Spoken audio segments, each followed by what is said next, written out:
lega, sampai tidak menemukan alasan untuk marah, tidak menemukan alasan untuk mengeluh. Udah yakin semuanya pasti jadi kebaikan. Kok tapi pahit nerimanya? Kepahitan kan tadi ujungnya cuma dua. Kalau nggak gugurin dosa, pasti ninggiin derajat. Ya.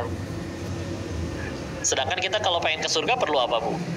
Perlu dosanya digugurin dulu dan perlu pahala di sisi Allah. Ya iyalah, itulah dari kepahitan. Bisa aja. Bisa jadi ada dosa-dosa kita yang belum bisa dihapusin, Bu. Karena kalau mau jujur bisa jadi ibadah kita segitu-gitunya. Sholat lu parokaat wae, ya. Istighfar misalkan jarang, sedekah apalagi. Yang di luar sana ya, di sini kan sudah soleha semua insya Allah. Ya. Tapi kadang cita-cita nggak nanggung, saya mah pengen surganya tetanggaan sama Nabi, surga tertinggi. Malaikat yang ngedengerin geleng-geleng, amalannya apa ini orang ya. Tapi Allah pengen kabulin, gimana tuh caranya? Padahal amalannya kurang. Ditolong, ada yang mencaci, ada yang memaki. Pertolongan itu tim. Ya pertolongan. Kenapa itu masih terasa berat? Karena bisa jadi kita masih menuhankan penilaian makhluk. Ya. Apa kok buktinya? Ketika aib kita kebuka, yang dipikirin apa omongan saya, apa tanggapan netizen tentang saya nih? Follower saya berkurang kok. Wah, nggak bisa nih, harus bawa ke pengadilan, pencemaran nama baik demi nama, Bu. Sampai ada pasalnya. Sampai ada orang bela-belain demi nama yang tadi itu. Keluar biaya ratusan juta buat pengacara dengan proses berbulan-bulan. Anggaplah akhirnya namanya bersih lagi, Bu. Tapi Allah tetap gak suka, tetap silakan. Ya. Padahal ketika aib terbuka suatu ketika ya, atau kita ada masalah, entah difitnah, dicaci, diapa-apain, yang harus lebih kita pikirin adalah bukan kita di hadapan orang lain, tapi bisa nggak gara-gara ini aku jadi diampunin Allah? Coba, lebih penting mana, Bu? Diampunin makhluk apa diampunin Allah? Iya. Tapi kadang tobatnya belakangan. Minta maafnya ke orang itu dulu, tobatnya nggak tahu entah kapan ya. Nasyal, jangan ya. Padahal itu salah satu, tobat itu benar-benar salah satu solusi dari segala macam hal. Ya. Cuman ketika ada masalah, nangis, ngadepet kepahitan, boleh nggak kok nangis? Boleh. Tapi nangis juga ada dua, apa saja? Ada yang nangisin masalah, ada yang nangisin dosa penyebab masalah. Beda nggak? Beda kan? Ada yang nangisin masalah tuh gimana kok? Pemuda misalkan. Nah, kenapa kamu? Aduh, apa tuh, Bu? Innalillahi wa inna ilaihi raji'un. Hati-hati, Bu, jantung saya lemah. Masya Allah. Ada yang nangisin dosa, ada yang nangisin masalah ya.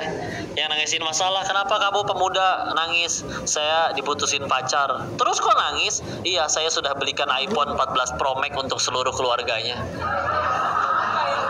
Tekor. Baru aja saya kasih berikut bondnya segala macam, langsung diputusin. Waduh, luar biasa ya. Tapi ada juga yang nangis tapi kayak gini, kenapa kamu diputusin pacar? Nangis karena aku sadar selagi bersamanya aku menduakan penciptanya. Ya. Ciptaannya menelponku untuk menjemput tengah malam, hujan-hujanan pun aku berangkat. Penciptanya memanggilku untuk meraih kemenangan, hayya alal falah, aku cuek-cuek aja. Itu yang aku sesali. Beda itu, Bu, hasilnya, Bu. Ya. Lebih move on ya. Karena tadi ya, tapi nanti akan sembuh oleh waktu. Sejatinya bukan sembuh oleh waktu sih, Bu. Ya, ketika kita ngalamin sesuatu dan itu pahit, jujur, kalau itu pahit berarti karena memang masih ada dosanya. Gini ya, tadi kan saya nyebut kayak gini. Ketika ada orang dapat kepahitan, kan kepahitan ujungnya cuma dua ya. Kalau nggak gugurin dosa, pasti meninggikan derajat. Ulangi biar hafal semuanya. 1, gugurin dosa. 2, ulangi. 1, 2. Oke. Apa bedanya kok kalau saya pengen mengetahui kepahitan yang sedang saya alami ini untuk gugurin dosa?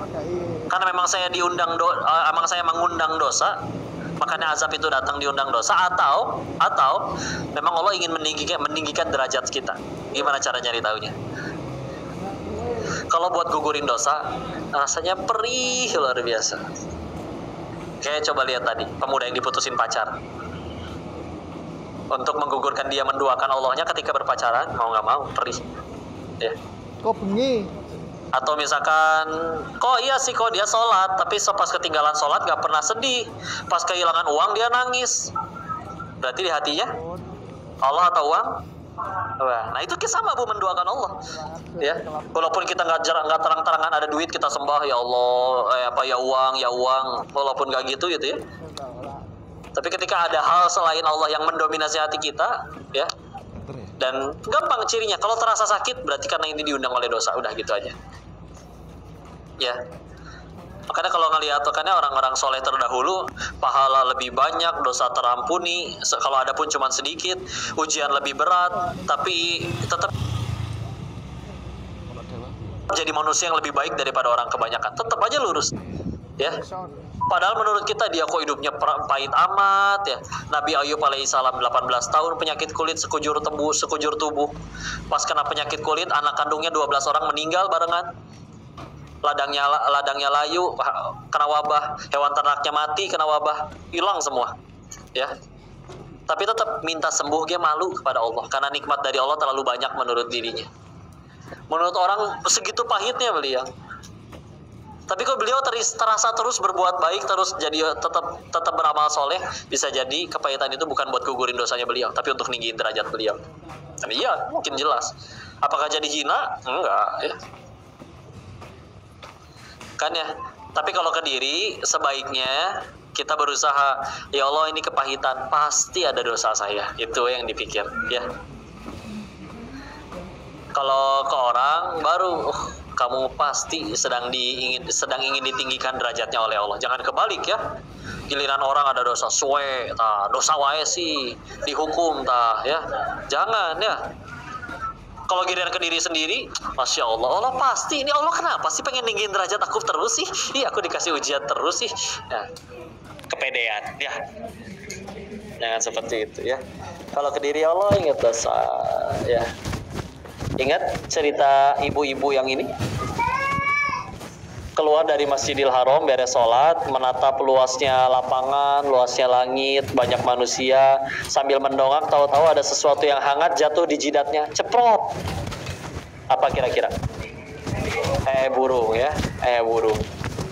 Nggak apa-apa ya, punten ini mah contoh doang. Maka dia langsung masuk, ambil wudhu, sholat taubat.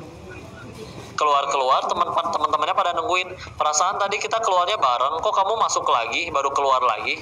Dijawab, iya tadi saya kena burung, jadi sholat tobat dulu.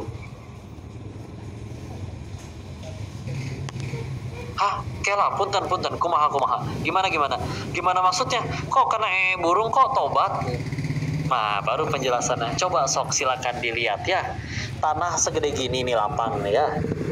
Langit segede gini, pantat burung segede gitu, jidat saya segede gini. Itu gimana matematikanya bisa pas? Bicara matematika dan fisika, ternyata di situ ada ahli fisika, Bu. Itu kalau mau dihitung, Bu, sudut kemiringan pantat si burung. Ada trigonometrinya, sin kostan gitu ya. Tingkat kecepatan angin, kelembaban udara, sudut elevasi, diameter jidat, rumit tuh.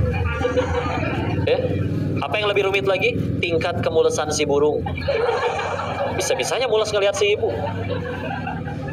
Sekarang akhirnya si ibu udah kena, mau ngapain? Nyalahin burungnya, dimaki. Dasar burung kurang ajar, ngerti? Gak ngerti, udah weh melengos pergi. Ya, mau nyalahin siapa? Udah weh. Karena emang salah satu sifat paling buruk yang harus kita buang adalah ada jenis-jenis orang, apapun yang terjadi dalam hidupnya, yang disibuk adalah nyalahin orang nih. Ada masalah di kantor, yang paling pertama dia teriakin, salah siapa sih?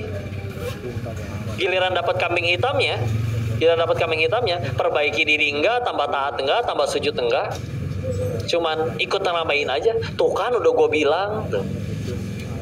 Ya, ikut rame, dirinya tambah taat enggak, rugi amat ya.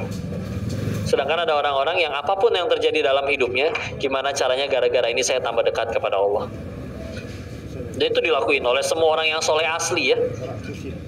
Contoh Nabi Adam alaihissalam diusir dari surga gara-gara berapa dosa? Satu makan buah doang ya.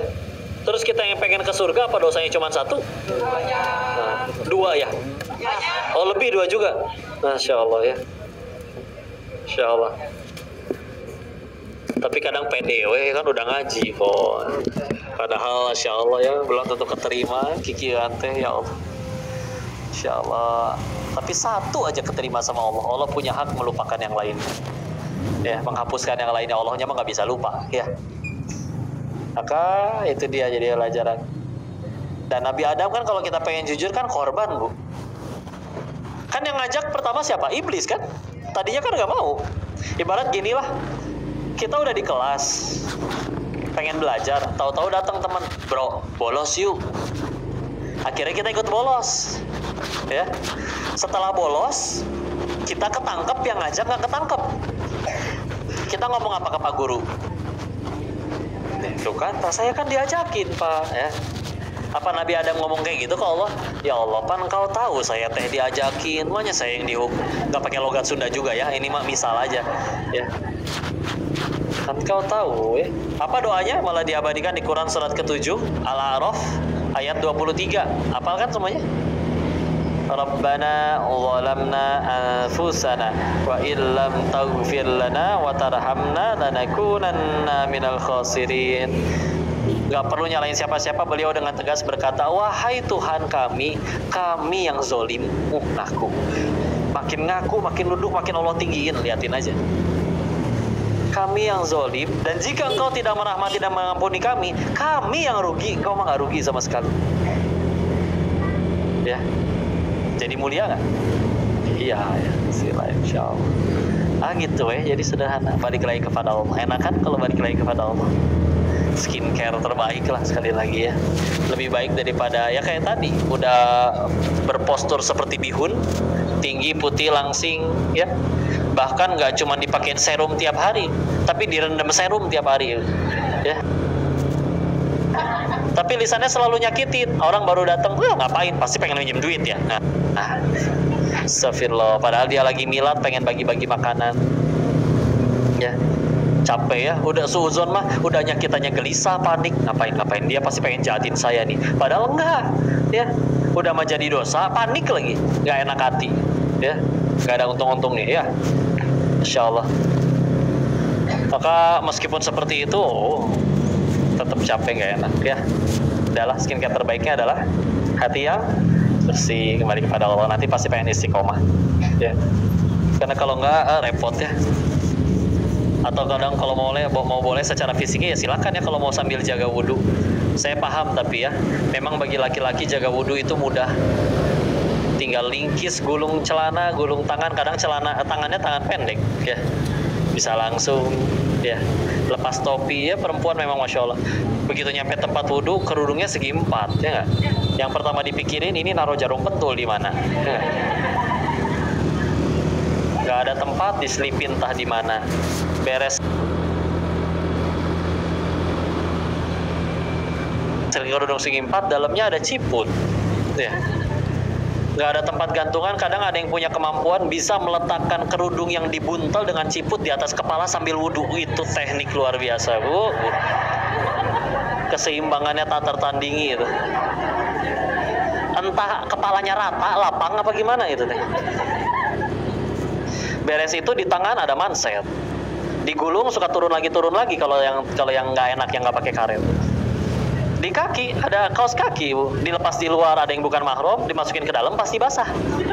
Serba salah ya. Beres wudhu pakai lagi kaos kaki, pakai lagi mansetnya, giliran pakai ciput, pakai kerudung, jarum pentul yang tadi hilang. Ya. Benda paling misterius kan itu. Nggak pernah kita gadoin tapi tetap habis. Kecuali sambil di mobil dicemilin gitu ya. Tapi enggak, tapi tetap habis ya. Tetap habis. Tapi bismillah lah ya. Setiap capeknya ibu ya Allah, panas-panas gini tetap syar'i, menutupi ya.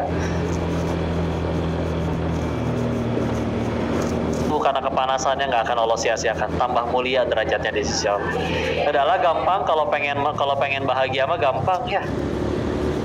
Kalau pengen bahagia ya udahlah, jadikan segalanya hanya kepada Allah. Bismillah. Nanti bahagianya berganti, bukan apa yang aku suka, tapi apa yang Allah suka. Bukan bertanya apa aku sudah bahagia, tapi berapa orang yang sudah aku bahagiakan. plong, enak ya hidup. Udah segitu dulu, silakan dilanjutkan barangkali ada yang bertanya. Jadi pengen tanya-tanya atau foto Jok? Foto ibu teh. 2 menit ya. Saya jam 3 sudah harus berangkat lagi ya.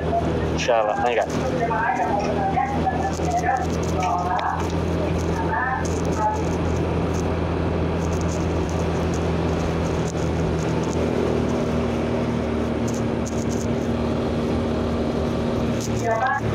Ini tangan kanan ya, tapi karena di kameranya mirror, maka di kalian akan terlihat saya minum tangan kiri, padahal ini tangan kanan.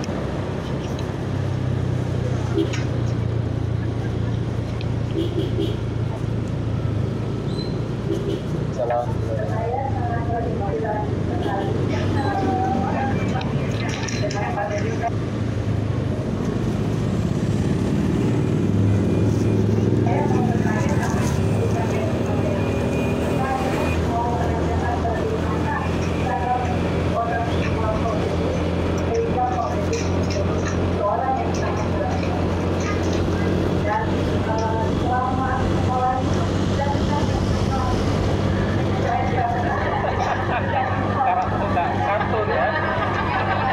Masya Allah.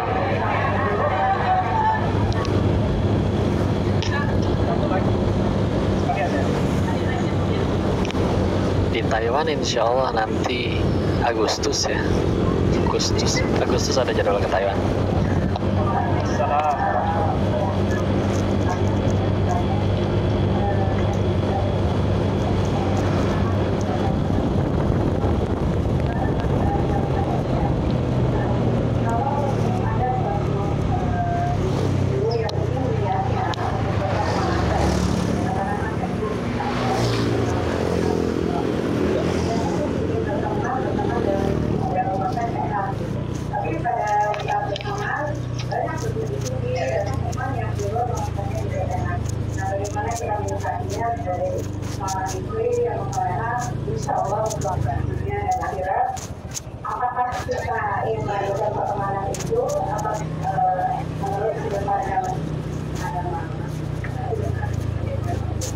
Assalamualaikum warahmatullahi wabarakatuh. Baik, Yusila. Tadi yang pertanyaan yang pertama, gimana cara si Mami ya ngedidik saya? Berarti nanti aja kita undang si Mami ya. Saya nggak tahu. Tapi yang saya tahu mah, saya bukan anak yang baik, belum jadi anak yang baik, masih jauh lah dari kata baik. Kecilnya bandel-bandel, ya, anak yang susah diatur, semaunya, gampang ngambek, marah-marah wae. Udah gitu, nggak tahu karena dulu mungkin nyari, ya sempat diuji ayah, usahanya bagus kan dulu, walaupun seperti itu, tapi kadang suka jadi Mami itu suka ngebeliin daripada uang si papi habis nggak jelas, jadi katanya dibeliin aja untuk jadi invest, jadi dibelikan apa perhiasan gitu. Saya teh dipakein, udah nggak ngerti ya, jadi pas buang air di kloset dibuang, dimasukin emasnya, kalungnya gitu. Silakan digali lagi sepitengnya itu. Masya Allah. Udah gitu suka ngelicikin adik-adik saya teh beli ciki anak mas, tau nggak dulu? Ya. Wah, ini kayaknya saya suka banget yang rasa keju nih. Saya suka bumbunya doang. Saya teh berpikiran, sini Koko bukain, diremesin sama dibungkusin. Oke, begitu dibuka, saya ambil kantongin bumbunya mereka. Kantong ya. Begitu di ini, loh kok nggak ada sih bumbunya? Iya nggak ada ya. Ya udah kalian makan aja, mungkin lupa kali pabriknya ya. Tapi bumbunya buat saya makan diam-diam kalau pas malam gitu. Udahannya batuk gara-gara kebanyakan makan bumbunya ya. Allah balas. Udah gitu dibeliin otak-otak. Waktu itu masih 3 bersaudara, laki-laki semua. Sebelum yang bungsu yang perempuan lahir. Saya anak pertama. Dibeliin otak-otak masing-masing dua dipakai bungkus pisang gosong teh ya. 2 gitu kan. Wah, ini enak nih, saya doyan. Gimana caranya biar saya bisa makan ini sendiri, tapi yang mereka juga tetap bisa saya makan. Pura-pura hilang diumpetin di kolong kasur. Jadi yang punya mereka, punya 2 orang, kami makan bertiga. Pada baik, adik-adik baragernya. Beres-beres, rencananya nanti malam pas sudah pada tidur pengen saya makan sendiri yang diumpetin di bawah kasur. Allah jadikan saya lupa, baru ingat 2 minggu kemudian. Udah busuk, udah basi. Ya, gitulah ya. Nggak baik lah Bu saya mah. Kalau bisa jadi kayak gini, ya yang baik orang tua saya. Semoga beliau, semoga diri ini bisa menjadi pahala jariah bagi beliau. Saya mah jauh dari kata baik, masih jauh dari kata baik. Bahkan waktu ada guru saya, Ustadz Samsam Nur Hidayat yang di Bogor, pernah dengar? Belum ya? Ada Ustadz Samsam, beliau pernah ditanya oleh jemaahnya, Ustadz, kenapa Ustadz menjadi Ustadz? Nah, pertanyaannya gitu. Daripada nggak enak. Kenapa menjadi? Ya. Maka akhirnya beliau, mungkin kata beliau, dulu guru beliau, ayah beliau itu suka mengajak beliau ikut ke kajian, meskipun di kajian tidur atau lari-larian, atau nggak dikenalin sama kiai. Itu jawaban beliau. Pas beliau jawab gitu, saya mikir, qadarullah dulu kan namanya Cina perantau zaman dulu kan nggak ada yang mau ngasih kerjaan, pilihannya antara jualan atau masuk dunia hitam. Ya kan qadarullah dulu ayah seperti yang diceritakan di podcast pernah buka kasino juga di Bogor. Jadi saya juga dikenalin sama ayah saya, tapi bukan ke kiai, ke bandar judi yang lain gitu ya, ke oknum-oknum korup yang jadi backingan tempat judi. Terus akhirnya kalau sekarang kata orang baik, nggak tahu baik beneran atau enggak. Karena yang saya tahu saya belum baik. Mohon doanya mudah-mudahan bisa jadi baik betulan. Ya, maka dari mana berarti? Nggak tahu. Allah ini mah ngaturin. Yang saya tahu saya banyak dosanya. Atau bisa jadi mungkin dulu saya pernah jahat ke orang, zolim ke orang. Tapi orang yang saya jahatin ini ternyata orang yang soleh asli. Jadi malah mendoakan kebaikan bagi yang menzoliminya. Mungkin itu yang dikabul. Allah pengen orang tersebut dapat pahala jariah meskipun lagi tidur. Dia nggak perlu ceramah sana sini, tapi ngalir pahalanya bagi beliau. Ya, ini kayak gini ngobrol nih. Ibu-ibu atau orang tersebut bisa jadi dapat amalan, dapat pahala, dapat kebaikan. Yang masuk neraka sendiri bisa jadi saya kalau salah niat. Ya, jadi ya ngeri kikian teh. Sama sekali bukan sukses. Sukses menanti kalau udah nyampe surga. Kalau udah masuk surga bukan masuk TV ya. TV mana nggak muat sempit ya. Mohon doanya aja ya. Nggak tahu Bu, saya nggak bisa jawab. Nanti aja tanya ke si Mami ya. Mohon doanya mudah-mudahan jadi pahala jariah bagi si Mami. Pertanyaan kedua, yang tadi ya, apa tadi? Ada sebagai seorang istri dalam sosial media. Iya, bismillah. Apapun baru bisa jadi kebaikan, syaratnya satu, membuat kita tambah dekat kepada Allah. Ya, jadi makanya kalau ditanya, nikmat itu apa sih? Nikmat itu bukan ketika keinginan kita jadi nyata atau terkabul, tapi nikmat itu adalah apapun yang membuat kita tambah dekat kepada Allah. Nah, ini terapi nanti dalam segala hal kerjaan. Kerjaan apa yang baik? Bukan kerjaan yang gajinya paling besar, liburnya banyak, bukan. Tapi yang bisa membuat kita tambah dekat kepada Allah. Pergaulan, yang mana yang baik? Yang bikin kita tambah dekat sama Allah. Kalau sekiranya ini malah membuat kita melakukan yang Allah nggak suka, ya udah jangan. Ya, bisa dibilang kebaikan. Ya. Ta'aruf apa yang sukses? Bukan yang akhirnya nikah, tapi yang membuat yang terlibat di dalamnya akhirnya tambah dekat kepada Allah meskipun nggak jadi nikah. Itu ya tekannya. Kok terus gimana nih nanti? Untuk mengetahui yang saya lakuin itu dosa atau bukan sih? Cirinya 2 tentang dosa kata Nabi. 1, dia membuat gelisah. 2, tidak ingin diketahui orang lain.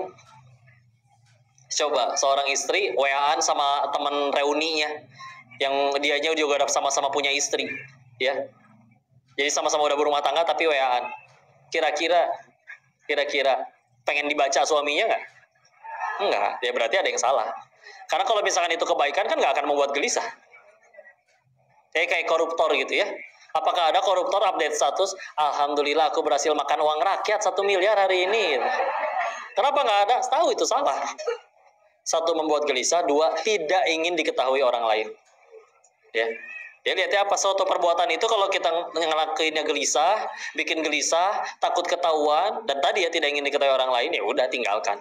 Ya, ada waktu itu seorang pemusik, dia nanya, saya memang bisanya keterampilannya main musik, dan sejauh ini memang sudah berusaha menghindari, tapi ya kadang ekonomi sulit, jadi kadang saya main musik di tempat yang jual-jualan minuman keras.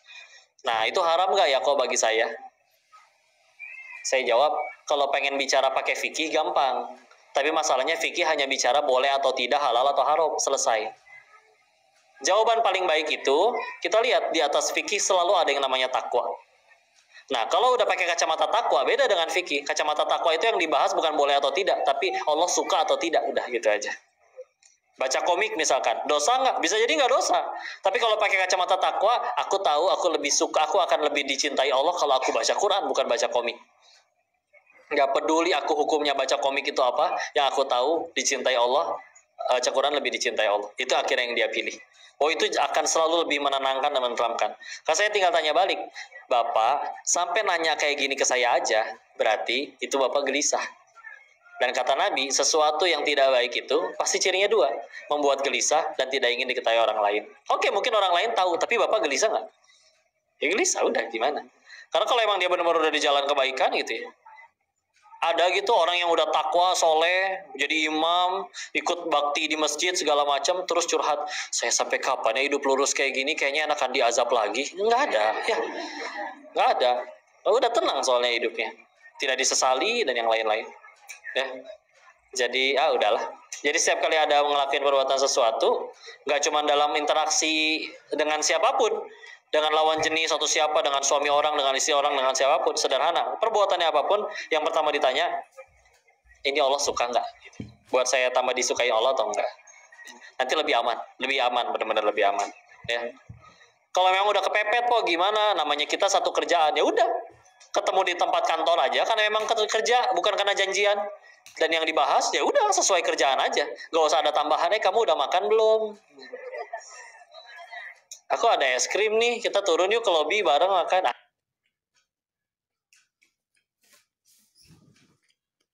Ruksak bro. Ingat ya, kadang syahwat atau nafsu itu baru jadi berat kalau kita ladenin. Contoh ya, anak laki-laki udah akil balik, sudah punya syahwat, punya internet, di kamar sendirian megang handphone. Coba udah gimana? Ya. Kalau dia langsung taruh handphonenya, nggak buka yang macam-macam, dia langsung pergi main bola. Beres main bola udah maghrib, capek, sholat, udah tidur paling. Beres kegiatan. Tapi kalau diladenin, lihat gambar dulu. Dari gambar nyambung ada videonya. Waduh, videonya 1 jam. Aku lihat 1 menit dulu aja. Udah berat kalau udah kayak gitu. Ya. Udah gitu ada teman perempuannya nge-WA janjian. Aduh, rusak, bro. Udah. Jangan diladenin, ya. Ditutup dari awal, insya Allah lebih mudah. Ya. Makanya salah satu nasihat ketika sedang futur, kalau bisa jangan sendirian. Jangan sendirian. Yuk, cari orang banyak-banyak. Karena lagi banyak orang, mana berani kita ngelakuin dosa. Ya. Nggak usah ya dosa ya. Yang kiri kanan lagi pada ngapalin Quran, kita pengen main game nih, belum tentu jadi dosa ya. Tapi masa kiri kanan ngapalin Quran, saya main game sendiri? Halu. Makanya malu itu sebagian dari iman kan? Ya. Wallahu a'lam bishawab. Mudah-mudahan bisa menjawab pertanyaan ya. Cukup insyaallah. Sisakan waktu untuk, atau nggak usah foto Bu, saya langsung berangkat. Insyaallah. Dan yang dirahmati Allah, kita mohon keridhaan hatinya, tundukkan hati dan kepala kita sejenak ya. Sebentar. A'udzu billahi minasyaitonir rajim. Bismillahirrahmanirrahim. Allahumma shalli ala sayyidina wa habibina wa syafiina wa maulana Muhammad. Wassallim radhiyallahu tabarakta ta'ala an kulli sahabati Rasulillahi ajma'in. Bismillahirrahmanirrahim. Hamdan syakirin, hamdan na'imin, hamdan yuafi ni'amahu wa yukafi mazidah. Ya Rabbana lakal hamdu kama yanbaghi li jalali wajhikal karim wa 'azimi sultanik. Allahumma shalli ala sayyidina Muhammad wa ala ali sayyidina Muhammad. Allahumma ighfir lil muslimina wal muslimat wal mu'minina wal mu'minat والأمهات الأحياء منهم والأموات اللهم اغفر لنا ولوالدي وارحمهما كما ربيانا صغارا يا مقلب القلوب ثبت قلوبنا على دينك اللهم أعنا على ذكرك وشكرك وحسن عبادتك. Ya Allah, berkahi majelis ini ya Allah, ajarkan ilmu yang bermanfaat saja kepada kami ya Allah. Jadikan sisa usia kami sisa usia yang hanya mengejar ridho-Mu ya Allah. Jadikan setiap malam kami bisa bermunajat, bersujud menyembah-Mu ya Allah. Ya Allah, jangan biarkan kami wafat dalam keadaan tobat kami belum Kau terima ya Allah. Ya Allah, jangan Kau biarkan kami wafat dalam keadaan tobat kami belum Kau terima ya Allah. Ya Allah, terimalah amal soleh kami yang ala kadarnya ya Allah. Bahagiakan dan muliakan kedua orang tua kami ya Allah. Terima amal soleh beliau-beliau ya Allah. Ya Allah, bimbing kami selalu dengan petunjuk-Mu ya Allah. Anugerahkan kepada kami pasangan yang solih solihah, keturunan yang solih solihah. Rabbi habli minas solihin, Rabbi habli minas solihin, Rabbi habli minas solihin, Rabbi habli min ladunka dzurriyyatan thayyibatan innaka sami'ud du'a. Rabbi la tadharni fardan wa anta khairul warithin. Rabbi ij'alni muqimas sholati wa min dzurriyyati rabbana wa taqabbal du'a. Allahumma inna nas'aluka ilman nafi'an wa rizqan halalan thayyiban wa amalan mutaqabbalan. Allahumma inna nas'aluka ridhaka wal jannah wa na'udzubika min sakhatika wan nar. Allahumma inna nas'aluka husnul khatimah wa na'udzubika min su'il khatimah. Rabbana atina fid dunya hasanah wa fil akhirati hasanatan wa qina adzaban nar. Subhana rabbika rabbil izzati amma yasifun wa salamun alal mursalin walhamdulillahi rabbil alamin. Terima kasih dan yang dirahmati Allah, saya mohon maaf lahir batin jika ada kesalahan seluruhnya datang dari diri ini dan kekurangan diri ini tolong dimaafkan, dinasihati dan dikoreksi. Jika ada kebaikan pasti dari Allah dan kita bersyukur.